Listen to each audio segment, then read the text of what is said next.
Man's empty bread. Come on. Then you came.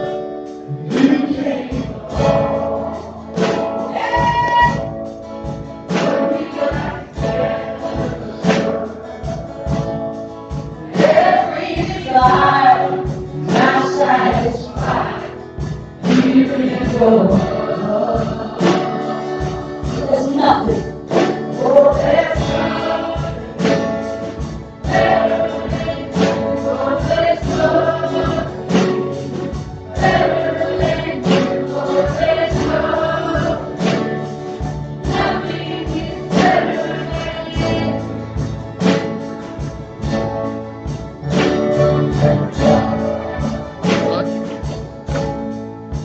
I'm not afraid.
Nothing is better than you. Raise your voices. that far. There's nothing better than you. Oh, there's nothing better than you. Oh, there's nothing is better than you.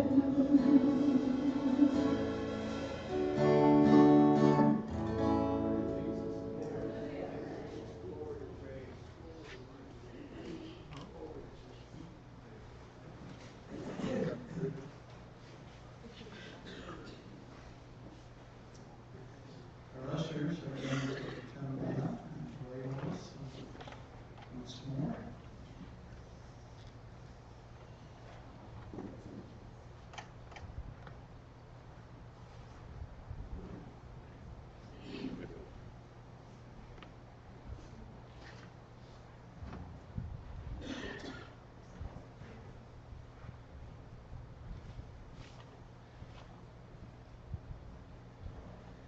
If you know this song, sing it with me as a prayer.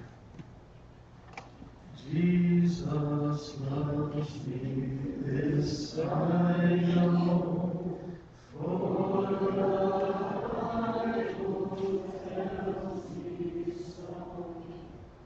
Little ones to give me all, they are weak.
Jesus, my Savior, Lord, there is none like you.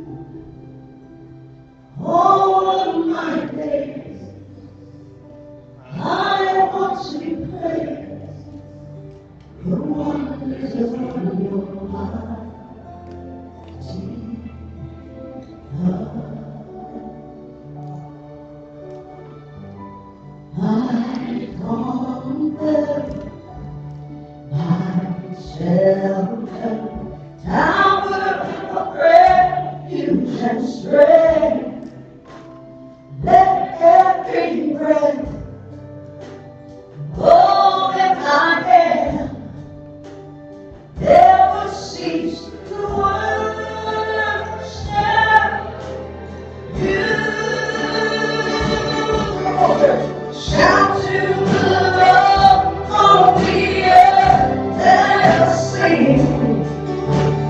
Power and majesty, praise to our King. The mountains bow down and the sea will roar. I'm just glad for your name. I sing for joy at the work of your hand. Forever I love you, forever I stand. And nothing compares.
Thank you for the worship. I want you to turn to Matthew chapter 4.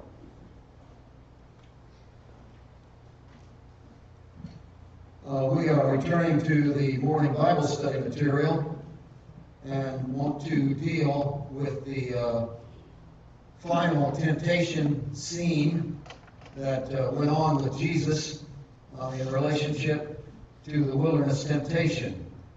So we're looking at Matthew chapter 4, and specifically today, this morning, looking at verse 8 down through the end of the section, which has to do with the kingdoms of the world and their glory. I want to begin reading with you at verse 1 so you get a flow of the whole scene. Matthew chapter 4, verse 1. Then Jesus was led by the Spirit into the wilderness to be tempted by the devil. And when he had fasted 40 days and 40 nights, afterwards he was hungry. And when the tempter came to him, he said, "If you are the Son of God, command that these stones become bread." And he answered and said, "It is written, man shall not live by bread alone, but every word that proceeds from the mouth of God." Then the devil took him up into the holy city, set him on the pinnacle of the temple, and said to him, "If you are the Son of God, throw yourself down, for it is written, he shall give his angels charge over you, and in their hands they shall bear you up, lest you dash your foot against a stone." Then Jesus said to him, "It is written again, you shall not tempt the Lord your God."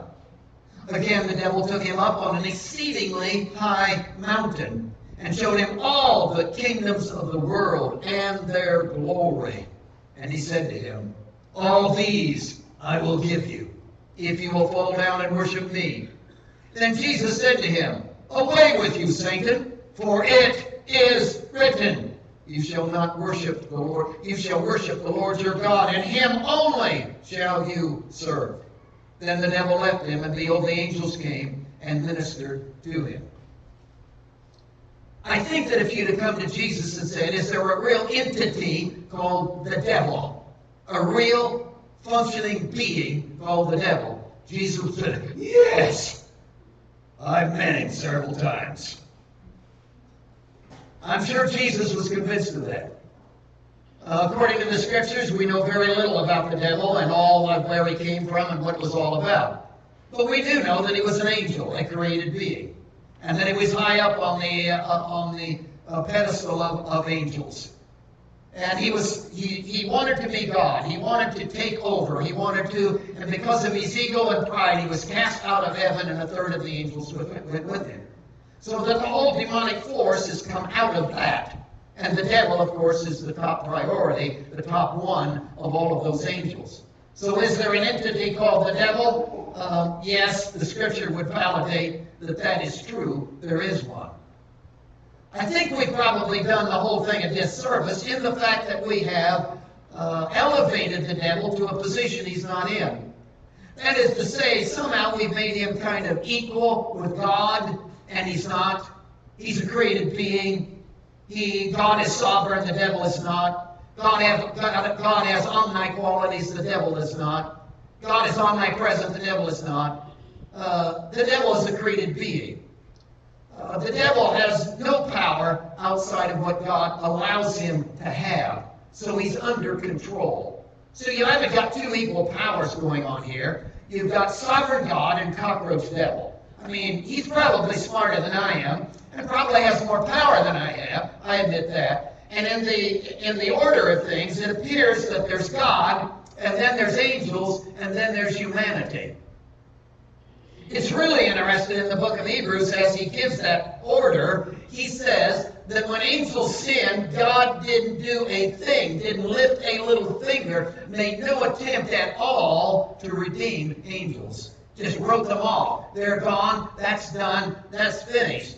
But when man sinned, who is lower than the angels, when man sinned, God intervened. God sent his only begotten Son. God came and literally took on flesh. God entered into our realm. So redemption took place, not for angels. There is no redemption for angels. There is redemption for humanity. That ought to tell you something about your value and your worth. There's something about the image of God that you're made in is all wrapped up in that angels don't have. That there is something going on in you that's far beyond what anything the angels know about at all. And you can expand that in your own thinking and investigate that. Because you are of extreme value, even in comparison to the angelic hosts themselves. So you've got God and you've got the devil. They're not on equal terms. Again, the devil is not omnipresent. He's a fast mover, but he's not everywhere at one time. Probably the truth of the matter is the devil is never himself, the entity called the devil, has never really worked on you. Because he can't be everywhere at the same time. The devil isn't omniscient. He doesn't know everything, brother. Hey, he's second-guessing you at best. Do you think for one single moment the devil would have carried out the crucifixion if he'd have known what that was going to do? See, he thought he was winning in this thing. He isn't too bright, is he? Because he has no ability to know the future. So here he is doing the best he can and failing at it all the way. Because he doesn't know everything. He doesn't know what you're going to do next. He's second-guessing you. Don't give him so much credit, please. He doesn't know everything. He is limited, and he certainly isn't all-powerful. He has no power except what you give him. So here's the sovereign God, and here's the devil. And the devil is thrown into Jesus with this overwhelming temptation. 40 days and 40 nights. When you think about this whole setup, and we indicated this either in the Bible study or in the service, I really got into this one-man thing. It's interesting that in the Genesis chapter 3 account, that God is on the scene, and Adam and Eve are there, and the devil is there, and God comes and makes announcements about how this whole thing is going down. And he turns to the devil and says, the seed of that woman. Now, Paul expands that and gives us explanation of that. Seed is singular, not plural. So that means one man, one seed, one person coming out of that woman. One offspring out of that woman. One. And Paul says in Galatians, that one offspring is Jesus. And God was giving the first messianic promise right there. And he said, what's going to happen, Mr. Devil, is that one man that comes out of that woman right there is going to step on your head, boy. Going to step on your head. And that's going to be the end of you. That's going to take care of the whole thing. So he's going to step on your head. We know that happened here, right here on the cross itself. That the seed of that woman stepped on the head of the devil, and that ended the whole thing. Victory became ours. Isn't it interesting that God put the whole redemption of the world on one man? Not angelic hosts, not huge armies, not multitudes of people, one man. The whole seed is one man. One man. If you were the devil, what would you do? You don't have to defeat angelic hosts. You don't even have to defeat God. All you have to do is fix one man. Take care of just one man. Focus in on one man. Why don't you do that? Focus in on one man. One man.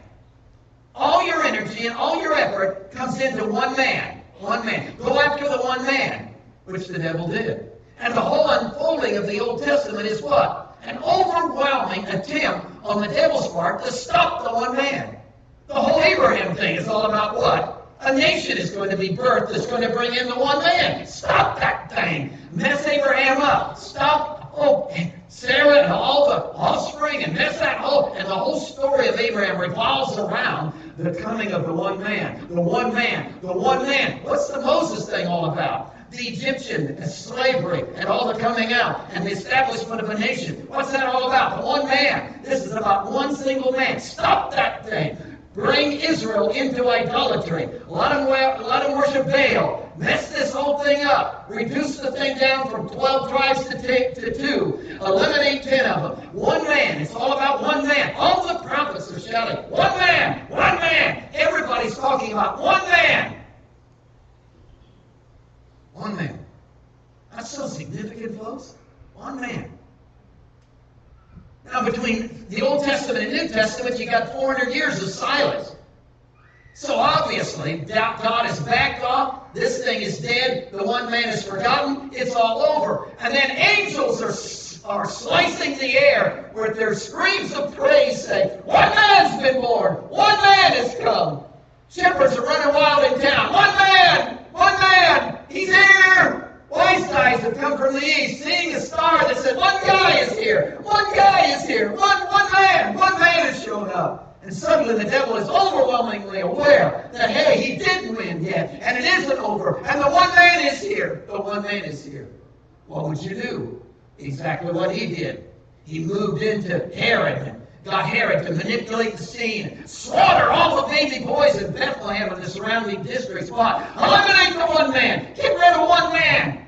And in great confidence, wiped his hands and said, woo, don't need to worry at all. Finished him as a babe. He's done. One man's gone. 30 years go by. Suddenly, you're into chapter 3 of the book of Matthew.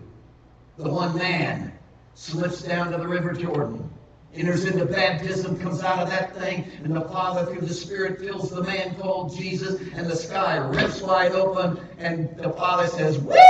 I love that boy. I'm telling you, this is my beloved Son in whom I'm well pleased. And suddenly the devil becomes overwhelmingly aware. One man! I didn't get rid of him. He's here! One man! Stop this thing before he moves into ministry. Eliminate him. And suddenly in chapter 4, you have moved into this overwhelming, fierce battle. Can you feel the heat of it? Can you see the strife that's going on? Can you feel the tension in the air? Can you see as Jesus, the one man, and the demonic devil himself go to fist, eyeball to eyeball, in an overwhelming spiritual battle that lasted 40 days and 40 nights? Food was forgotten. Water was forgotten. Nothing's going on but survival as you battle it out. Satan and the one man. I can see the picture at the end of the 40 days. They kind of look at each other and say, let's take a break. The devil leans back. He's probably crouching down, covered with dust and dirt, panting. Jesus is leaning back against a rock, panting and looking at the devil. And suddenly in that moment, there's this overwhelming, passionate body drive that screams out, hunger, hunger, hunger. The devil leaps to the occasion, says, hey, got the answer for you. Turn that stone into bread. Now, we went through that in the Bible study, but the idea is, I know you're the Son of God. There isn't any question about that. I know you set aside all your powers, your divine powers, and became a man, and you're filled with the Spirit, and you're depending totally upon the Father. I got that. I know that. But Jesus, where did the Father get you? He got you here in a mess. You're in an overwhelming mess. Father isn't taking care of you. You're starving to death. You're not going to survive this. I'm going to wipe you out in hunger alone. You're not going to make it. Don't depend on the Father. Reach back and grab a hold of your divine powers and get yourself out of this. Don't depend on God. Get yourself out of this. Jesus said, hang tight, Mr. Devil. I can't make a decision on this. My body's so messed up. My drives are so out of control. I don't know what to do. I can't be objective. Hang tight. I'll be right back. And he ran back into the arms of the Father and said, Father, you've got to guide me. I can't figure this out. What's wrong with eating? Nothing. What's wrong with miracles? Nothing. What's wrong with turning stone into bread? Nothing. What's wrong with bread? Nothing. Nothing. What's the problem here, God? Tell me. Tell me. And Jesus came back, for the Father had spoken to him. How did the Father speak to him? The Word. It is written. And I related to you that the source of every single temptation, the basic line of every single temptation, drugs, alcohol, perversion, sexual perversion, anything you want to name, man, in terms of temptation, always comes back to one single thing. Am I going to depend on him? Or going to handle it myself? Is it going to be what I want? Is it going to be what he wants? It's always back to that. Always back to that. Always. Suddenly the scene changes. The devil has taken Jesus, according to verse 5, to the temple, the pinnacle of the temple. Jesus has just graduated from seminary and got his credentials. He's just been ordained that summer in district assembly. And he's ready for ministry. He's been assigned to plant a church in Jerusalem. Woo! How are you going to get that done? Man, I got to get the attention of all of these Jews. How am I going to get them to come to the first service? How am I going to get them in? How am I going to redeem them? What's going to be the first act of ministry? Hasn't done any yet. No sermon preached, no miracles done. How am I going to talk to the Jews of Jerusalem? He's standing on the pinnacle. The devil says, got a great idea. You're really into the scriptures, I know that. Because I thought I had you on the bread thing. I really did. I thought I had you on the bread deal. Turning the stones into, I thought I had you. And then you pulled the scriptures on it. So let me pull the scriptures on you. This, what I'm telling you, has biblical basis. And he quoted 2. You gave me 1, I'll give you 2. Hey. This has biblical basis.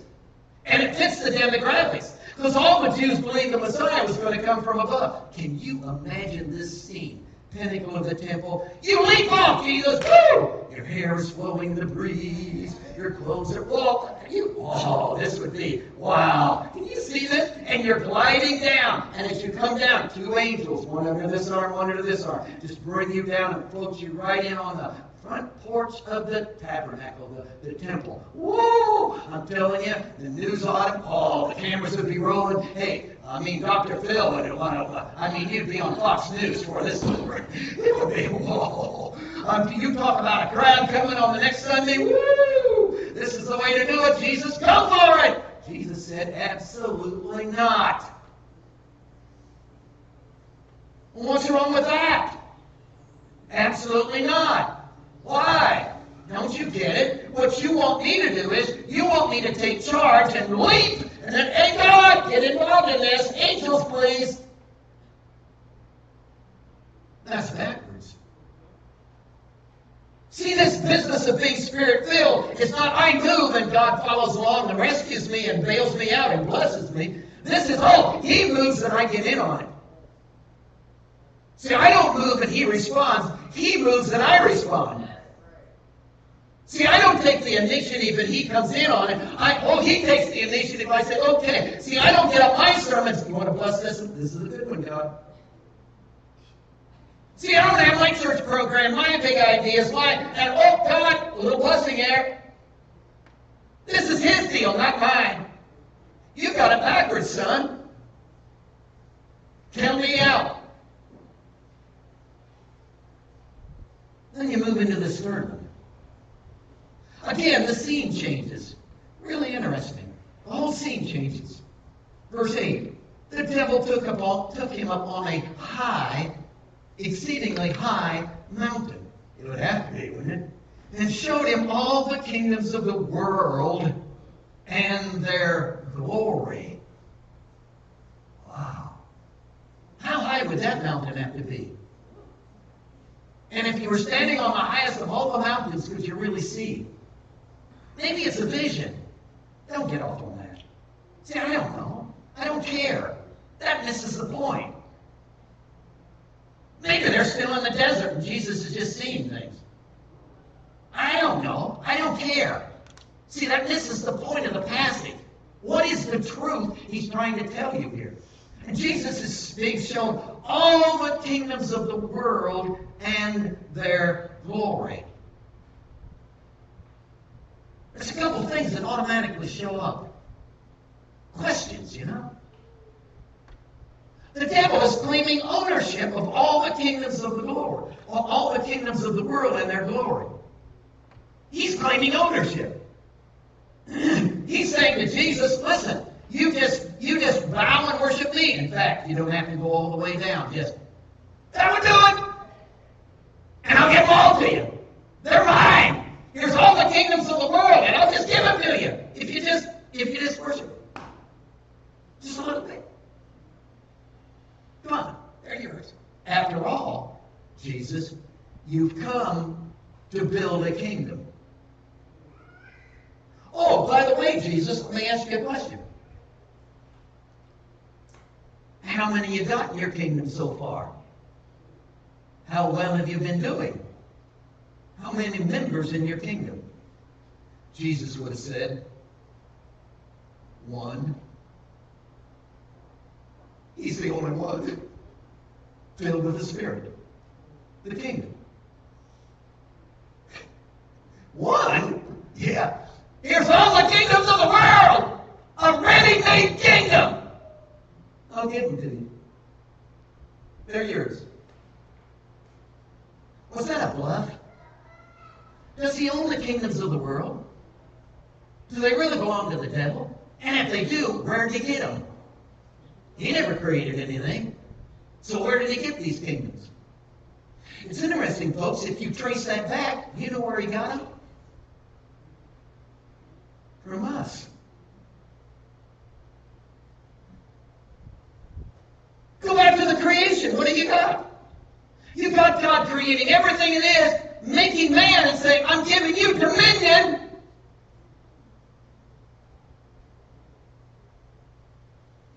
Over everything I've made. And in the fall, what did man do? In the sin, what did man do? He said, what God has given me, I'm now giving you, Mr. Devil. So where did He get all these kingdoms of the world? Got them from us.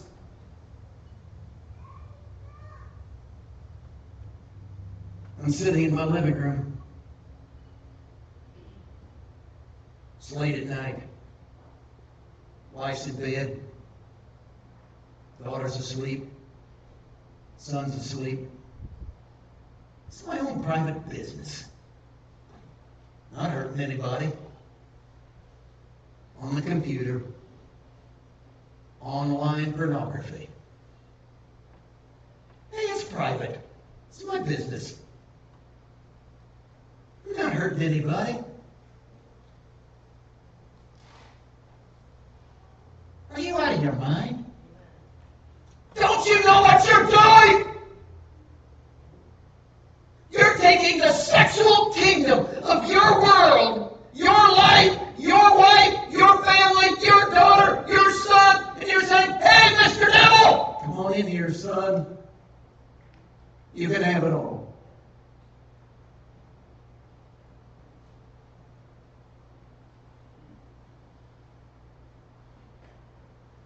And then you wonder why my kids, and I wonder why my kids are what they ought to be.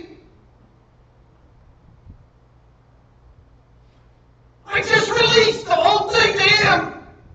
Take over, Mr. Devil.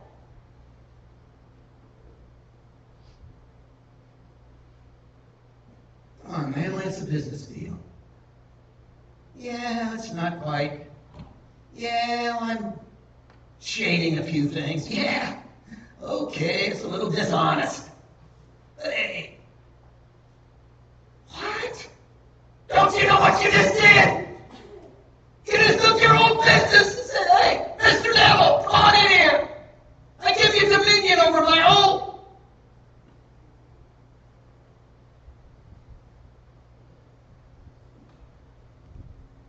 The kingdoms of the world. Where did he get them? We gave them to him. We gave them to him.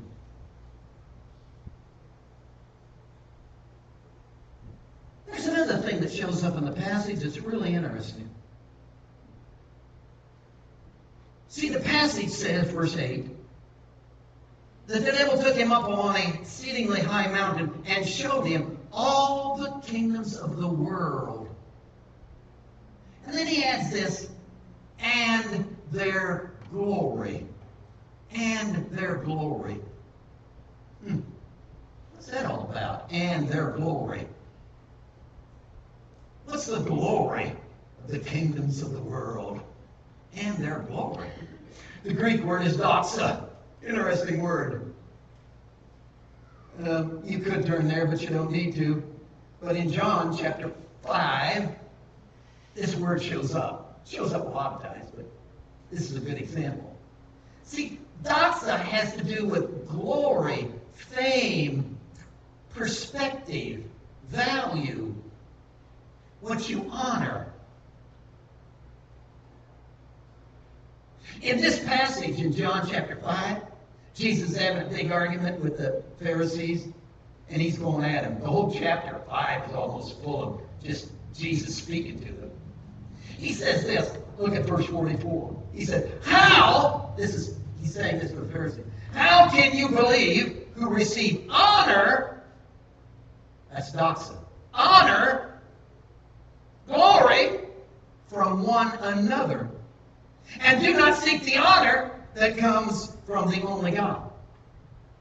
Did you get it? How can you believe who receive honor from one another? Honor from one another.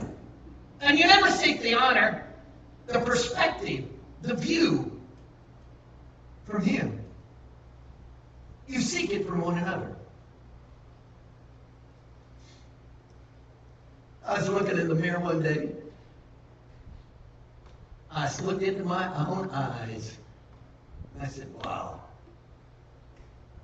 My eyes are blue. Got to thinking about blue eyes. And the thought occurred to me, I wonder if blue-eyed people are superior. Maybe it's a sign of a lot of other things in the life, and blue-eyed people are superior. I decided I'd test it out. Maybe blue-eyed people are smarter. Maybe blue-eyed people are better looking. Maybe blue-eyed people have talent, more talent. Maybe blue-eyed people. So I decided to test it out. So I went to this guy, a friend of mine, He had blue eyes. I asked him, what do you think? He said, wow, I think you're right. So he agreed with me, so there's two of us. I said, why don't you research this a little? I'll do the same. He said, okay. So he went and found another guy who had blue eyes. He asked him, you know what the guy said? Wow, I believe you're right. I went and found another blue-eyed guy, and he said, wow, I believe there was four of us. And the four became eight, and before we knew it, we had a little assembly of about 20 guys who all were blue-eyed, saying, whoa, aren't we? It must be true, because money was agreed. And before I knew it, we had an assembly going, and before I knew it, we had 120, and before I knew it, there was a couple hundred people gathered together, all blue-eyed, praising. We wrote songs about blue-eyed people. Woo, it was great, man. We were all convinced blue-eyed people are superior. Better looking, better talent, smarter. I mean, 500 of them can't. 500 of us can't believe that without it being true.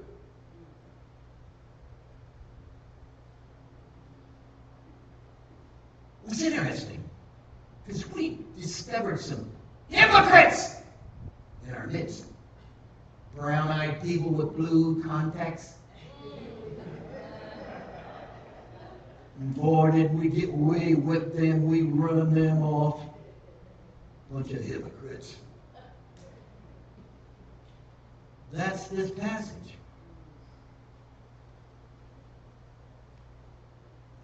How can you believe? Who receive honor from one another. See, you guys hang around, wrap yourselves on the back. We're okay, you're okay, I'm okay. Whoa, well, we must be okay. Why? Because we both. And you Pharisees just, whoa, you do, I do, wow, you keep, I keep, whoa, you tithe, I tithe, wow, aren't we? Woo! And you never seek. That's the word doxa. Honor, perspective, what you value. Now take that concept and bring it into our passage in Matthew 4. See, what does the devil do? He takes Jesus out and shows him all the kingdoms of the world and their glory. Meaning what? Here's the kingdoms of the world from his, the devil's, perspective. Can you see the devil grinning from ear to ear, saying, Jesus, I really hate to do this, but I didn't get you on the bread thing. I thought I had you, but you didn't. And the leap off the pinnacle, I thought that was a great idea, but so I'm putting all the cards on the table.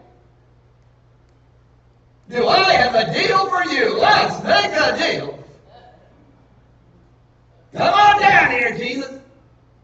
I'm going to give you a deal you can't turn down. And he showed him all the kingdoms of the world, grinning from ear to ear. And here they all are, and I'm going to give them to you. You can have them all. I'm going to give everything I got to you. Can you see the kingdoms of the world? The devil's grinning from ear to ear. See all the anger? Yeah. All the hatred? Yeah. All the abuse? Yeah. All the sexual perversion? Yeah. Drunkenness? Yeah. Broken family? Yeah. Isn't it great? Woo! See all the murders? Yeah. See all the abortions? Woo! It's working good, Jesus. Here's the whole kingdoms of the earth. I'll give them to you. Just bow. Can you see Jesus looking at the devil saying, what? Are you out of your tree? You think murders? You think hatred? You think that turns me on?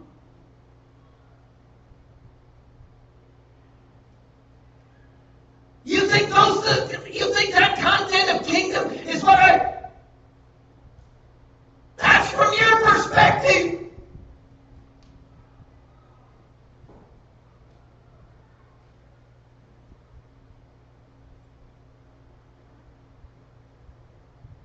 This hit me like a ton of bricks.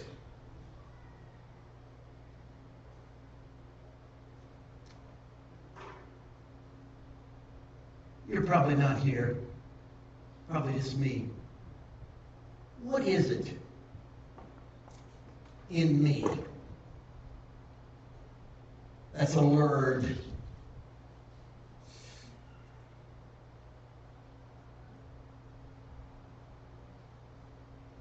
What is it in me that if nobody ever knew and nobody was ever watching,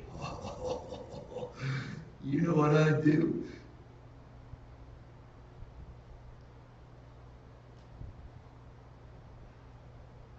What is that in me? If I could get by with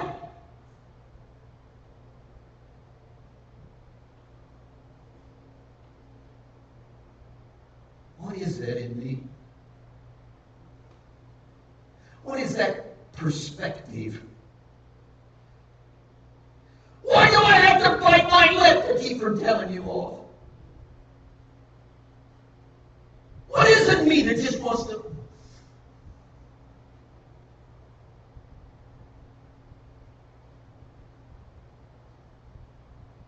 What is that?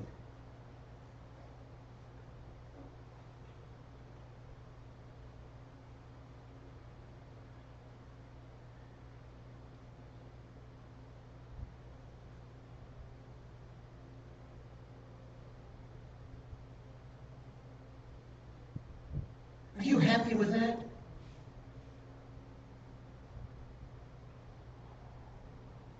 Can I tell you the truth? Not that I haven't. But the truth of the matter is, in my life, I am sick to death of the Christianity I have to muscle my way through.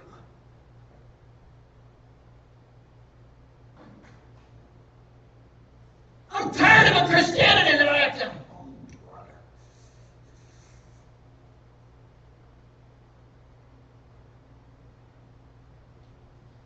I'm tired of going to church and saying, will you ever shut up?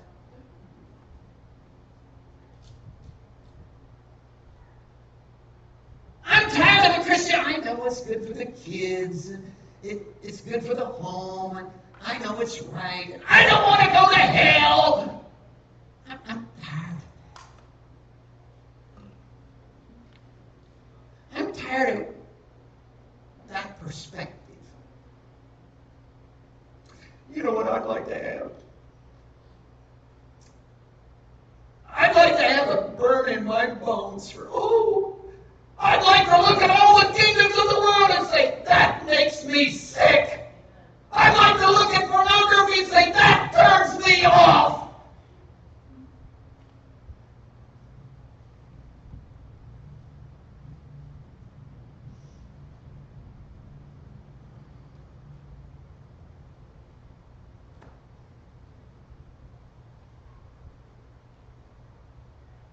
How am I going to get that? Counseling. I've done that and it didn't work. 12 steps. I've gone through them and it didn't turn out right.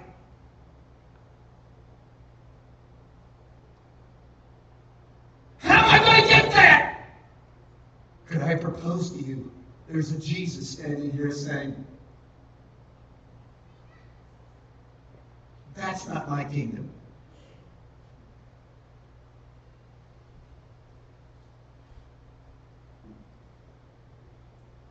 Come on into my kingdom. What is his kingdom? His kingdom is not lots of people. His kingdom is not territory. He's king and everybody lives in this territory. The kingdom is not something you move into. You know what the kingdom is? Biblically. The kingdom is who I am in my overwhelming perspective that's twisted, and his greatness, and the coming together of those two. And in the intimacy of the fullness and the merger and the oneness of who he is and who I am coming together, a new creature is formed called the kingdom person. And I have the kingdom. I'm his kingdom. And that's not what I've become. Well, it is. No, it isn't. Well, I didn't do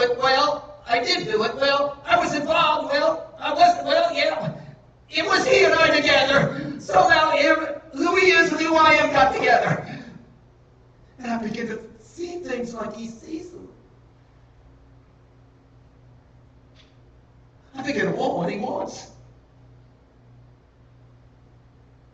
I begin to think like him.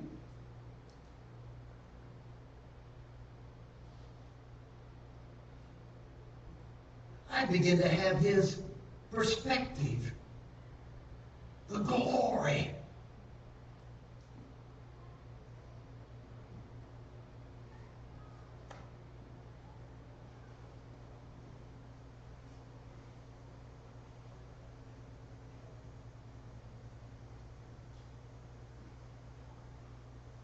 Jesus, can you actually do that in somebody's life? Do you actually come and not just slap a guy's hand and correct him every time he does something that's bad? Are you, Jesus, are you just a guy who died on a cross to forgive us of our sins? And yeah, we still go on being nasty, mean people and full of the kingdom of the world, but you'll save us at the end.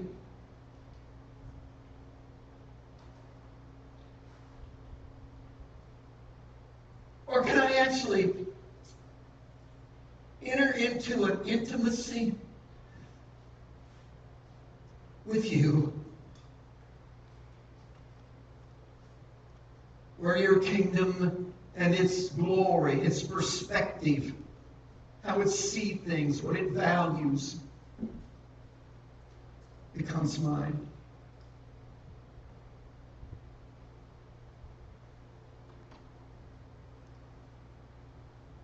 Lord, if that's possible, I want in. How can I get into that, God? How can I find that? Again, it's you, isn't it? So I got to seek you. I'm coming after you. And that's foolish to say, because the truth of the matter is you're coming after me. Could you and I get together today? Could I kneel at this altar, and could you and I get together today, and could you do something? I'm not a bad person now, God.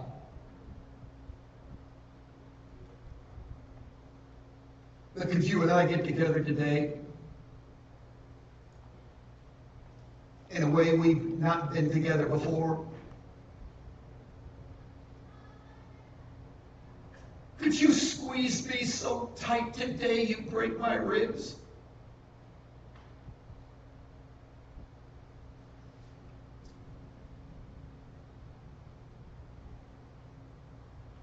Could you get so involved in my life that you become the DNA that determines my shape? I give you the right to change the bone structure of how I look, that I might look like you.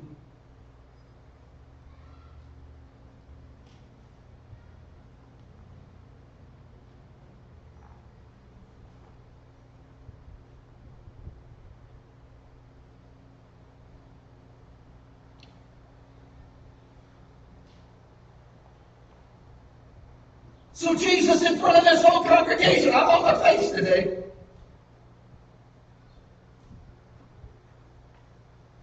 Because I'm sick of the Christianity I have to pull off. I'm tired of a set of activities that I got to get done.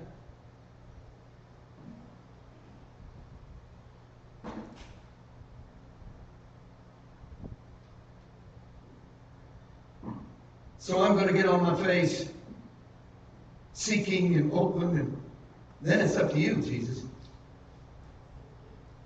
But I know you, man, give you an inch and you'll take a mile. That you want me worse than I want you. I don't know how that could be. So here I am again, Lord, in another service and camp meeting, seeking you. I wonder, God, if there's anybody else that has these kind of feelings.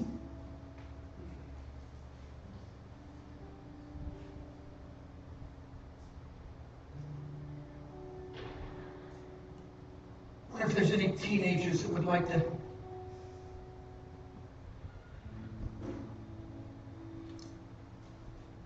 have something happen happen inside of them.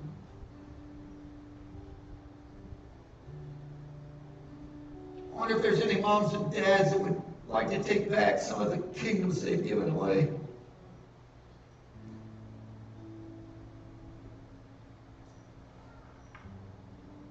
Well, however that is, Jesus, I'm still here.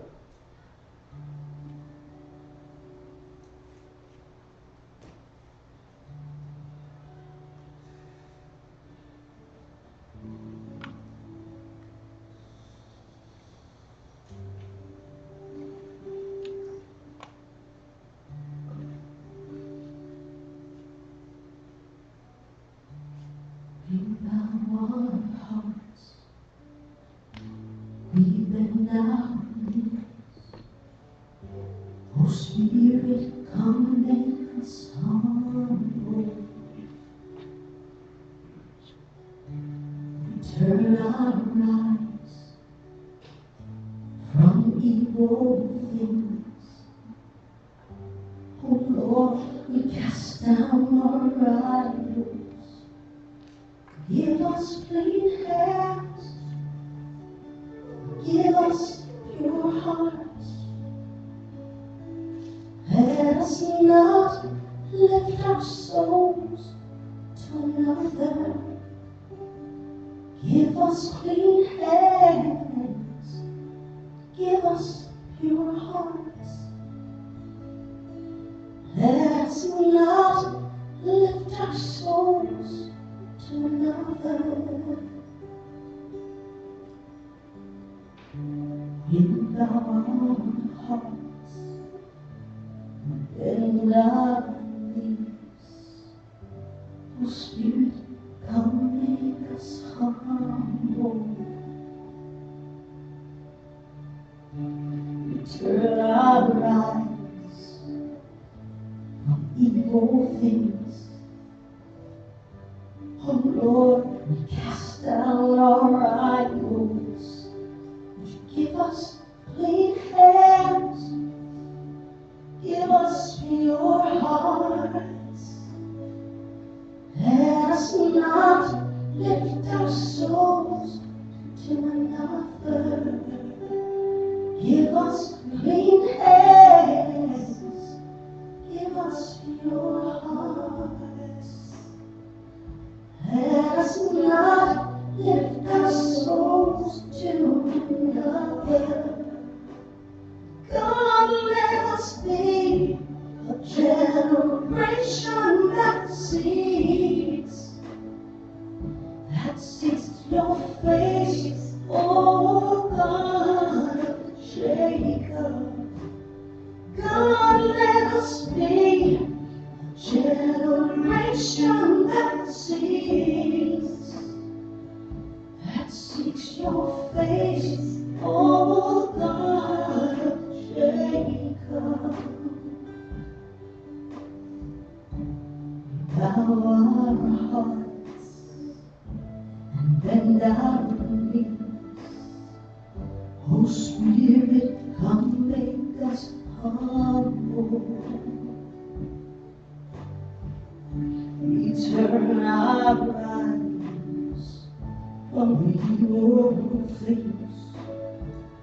Oh Lord, we cast down these idols. Oh, give us clean hands, give us pure hearts.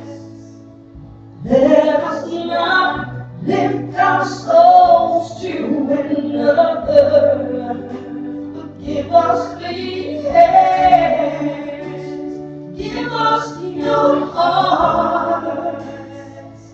Let us not lift our souls to another. Oh God, let us be a generation that seeks your face, oh God of Jacob. God, let us be a generation that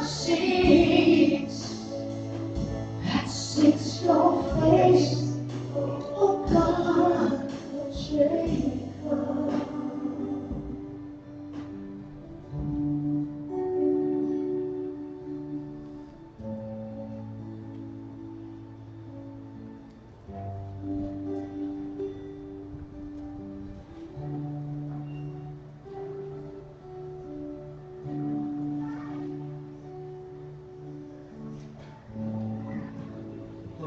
grateful that we do not have to settle for a Christianity that we have to pull off ourselves. If we could pull it off ourselves, it wouldn't be worth having.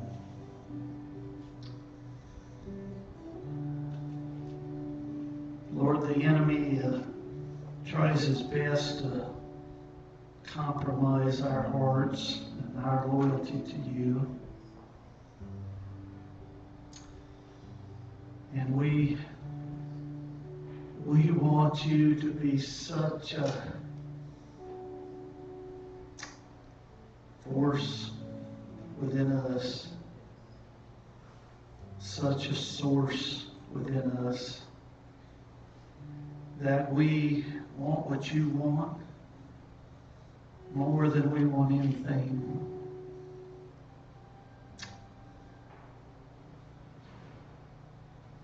That we desire only what you desire. That we seek only what you seek.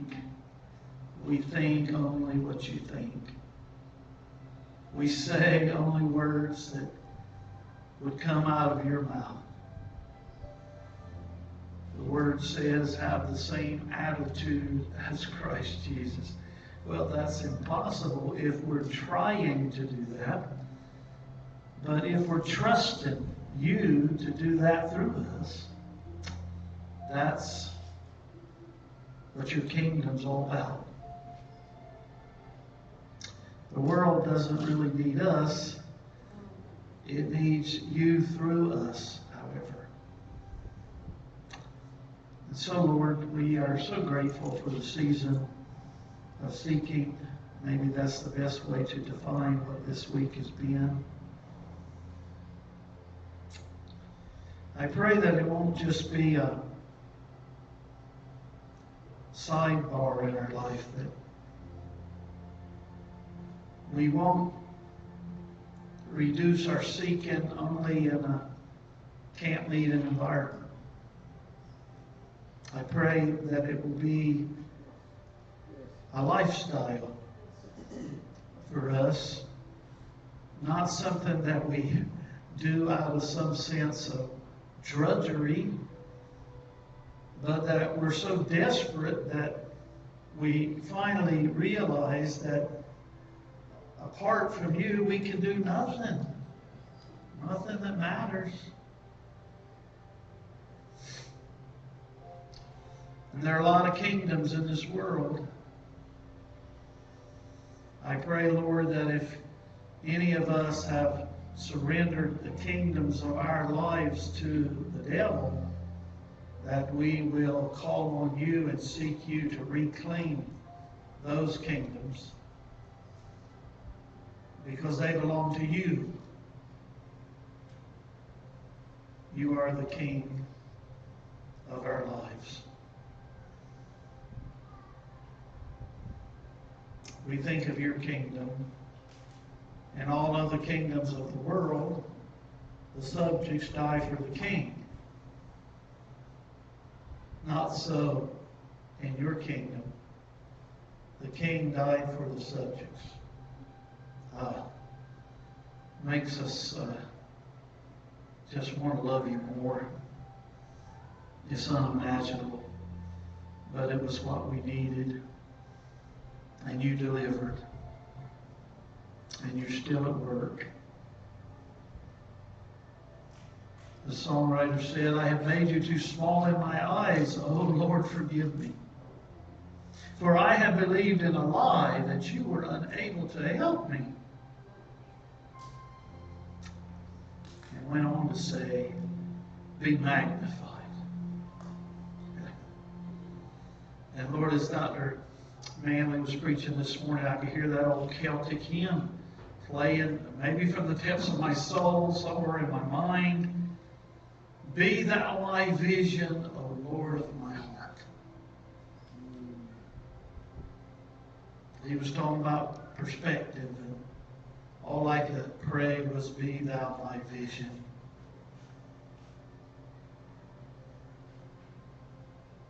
Bless each one who took time to come out. Restore those who have drained themselves of strength and energy. I pray that you would redeem all of that for your glory. I pray across the generations here. Last night was beautiful. I think that was the main reason you had me call everyone up, so we could see that we have every generation represented at Cape May Holiness Association camp meeting. And that gives me hope. I've been in the hospital at times on the cancer wing. And I've had people say similar things to me, like, Pastor Kerry, how can you believe there's a God? How can you pray hope over my life with the diagnosis I have? A few times my answer has been, when I felt permission to give it, in as much love and compassion and tenderness as possible, I tell that person on the 6th floor, if you have the opportunity to roam the hospital at all, go down to the 4th floor and take a look at the babies, and you will know. Someone has said when a baby is born, it's proof that God has not given up on his world. Hope. Hope. So, might be someone here today that's given up. I have someone that's a quote-unquote friend of mine on Facebook. They've had a tragic week from their perspective, especially. And that's a hard feed to comment on, you know, when someone is pained and hurting and obviously mad. But some dear sister, I know her, she's got a beautiful heart, and she just couldn't let it go. She tried to say something because this person really sounds suicidal. And she simply gave her own testimony in a few words. I've been where you've been in my own. I mean, she didn't try to act like she knew what he was feeling. She was saying, in the times of my life when hope was gone, I went to God. It was just very beautiful, very simple. And the answer back was, God made all this happen in my life. No thanks. I have no desire for a God like that. That's the perspective the enemy is trying to give those and us. And I believe that is at the heart of every temptation, for us to compromise on the idea that you're a good God. Someone sang the song, life is hard, but God is good. Maybe someone here today, their life is hard, and they're under the temptation of believing that you're not good. Lord, would you amazingly embrace with your grace their mind and their heart and their life. And I've adapted that lyric to my own life. Life is often hard. God is always good. And the reason we can say that, Father, is because of one name, the name of Jesus. And we've heard that name a lot this week. No one can leave Erma camp and say, well, Jesus wasn't even mentioned. This has been a Jesus gathering. And you promise that if you be lifted up, that's the cross-style life, you would draw all people to yourself. So, Lord, your name has been lifted. I believe that in worship and in word, you have been lifted. And I believe as a result, those of us who have been partakers are lifted as well. Love lifted me. Love has a name, of course. God is love. Love is spelled J-E-S-U-S. And we want to say, we love you too. I'll never forget that, I don't think. I can't really say to you anymore, God, I love you. I have to say, God, I love you too. I love you too because you loved me first. You initiated the love. So I look forward to saying that to you on prayer walks and on interstate highways, late night hours. I'm looking forward to just saying, I love you too, God. I love you too. Well, I would like to make an announcement. This is Prevenient Grace that I'm getting ready to talk to you about. That's the grace of God that goes before us and continues to give us opportunities. You know, He is the hound of heaven. That's one reason I'm glad I have a hound dog. It reminds me. I can't walk my dog when you all walk yours.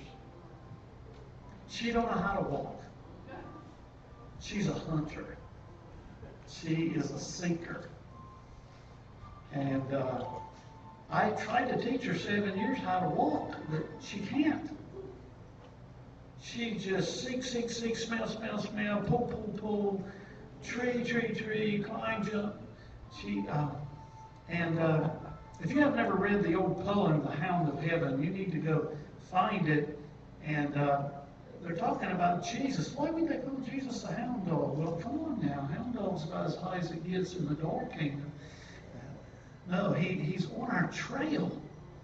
That's prevenient grace, right? Well, what are you talking about prevenient grace? It's going to be extended in our vicinity. If you feel that God's not done speaking to you yet through Dr. Manley, tonight, Sunday, Monday, Tuesday, Wednesday, he will be continuing at the Bridgeton Church of the Nazarene. That's an hour and 10 minutes from here. I've made that drive quite a few times. Unless it's Sunday evening, you might allow a little extra. But he will be preaching 6:30 tonight, Monday night, Tuesday night, Wednesday night. So it would be okay if some of them came. Now, it's going to be about Jesus. I'm just telling you. But if you'd like to go and bring some friends that you'd like to hear this message, he'll be there. And if you're in a church or a pastor or leader and you'd like to have Dr. Manley come speak to your people, you won't believe how easy that is. Yeah? Contact me and I'll put you in contact with him. Or you can just talk to him, whichever. Even churches who say seemingly we cannot afford to have a revival, well, that was off the table now because we got a way it can. We got a way it can happen, right, Doc? So just speak to your pastor, or if you are a pastor, speak to your leaders and see if that would be a good season for your church. Okay, I'm done, and I know one reason you want to get off this property is my voice is droning in your ear. It's droning in mine as well, and I'm looking forward to being off the grid for a week, Lord willing. But I've got something on my heart that I don't know if I know you all good enough to do this yet, but I'm going to chance it, all right? It's a good thing. It's not anything to be afraid of. But in our local church, I tried to do this, and in the Philly meetings, we often do this. Now, the camp has, they have given a love offering to Dana and to Brother Manley. But I just feel like I like to give them a tip, I like to give them a little bit of cash, just, they can eat out of it, or, buy Wawa coffee, or, whatever. Dana's had some people coming, maybe there's some mileage, with some of her musicians, that she'd like to buy them a pizza or something. I don't know. And no one else has to participate in it. But Kim and I want to give a little extra cash. It won't go on your tax form. This is just charity. And so Kim loves doing this kind of thing. Kim, would you come get the basket? I'll pay for this later. No gift is too small. And whatever comes in, I will, if you'll trust me, it's the only time I touch the money. I don't touch the money in ministry. I've learned not to do that. But I'll take the cash and I'll divvy it up and give a little extra grain or coins or whatever to Brother Manley and to Dana, just because we can and just because it's overflow. Now, some people don't carry cash, but most camp meeting people are old school and they usually got a little bit. But if not, you can get something off one of their tables or something like that. Now, Kim can't stand receiving an offering, so I'm putting her through this pain so that there will be some gain. I tried to get her down the water slide with me yesterday. That was a no. But this is a yes. So if you'd like to give something, raise your hand. If not, she will pass you by. Don't worry, she knows how to pass you by. And she's not going to tell me when we get in the RV, I can't believe that so-and-so didn't give me. That's not what it's about. It's the overflow. It's the overflow. It's paying it forward. It's like just because we can. So as soon as Kim comes back with the basket, you're dismissed. And do look at the tables and see if there's anything back there you'd like to resource your life with. We had someone here last night. Let's see, Mike, his name was John Mark. Is John Mark here today? Okay, he came here last night, just came. First time he's ever been. He wasn't with anyone. You know him? You invited him. Oh, I thank you. Prevent your grace. I thought it was just Manley's voice as he rode by and drew him in. But now this is really funny. Mike pointed him out to me, and he was at the table. You're on the table. And the Lord said, first timer, don't you think he ought to have a CD? So I told him to pick his favorite, and I sent the money up to somebody. But he had one of your CDs, and he really wanted that music, I could tell. Isn't that amazing? People for the first time are in the meeting. That's God. Thank you. Thank you. You get the assist. Okay, Kim's going to come with the basket now. She hit Tim Gipple last because she probably told him how much she wanted and how much we were lacking. Asked Tim to make it up. Tim and Kim are friends.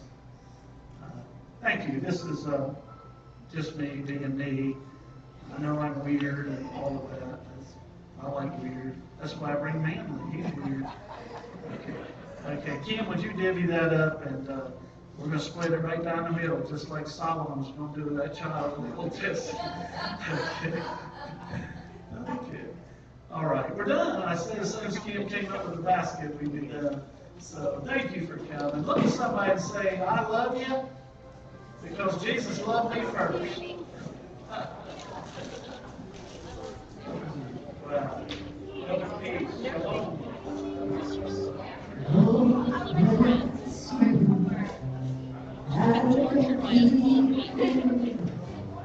Make his face shine upon me, be gracious to me. Lord, turn his face for you. I'll get it for you, okay?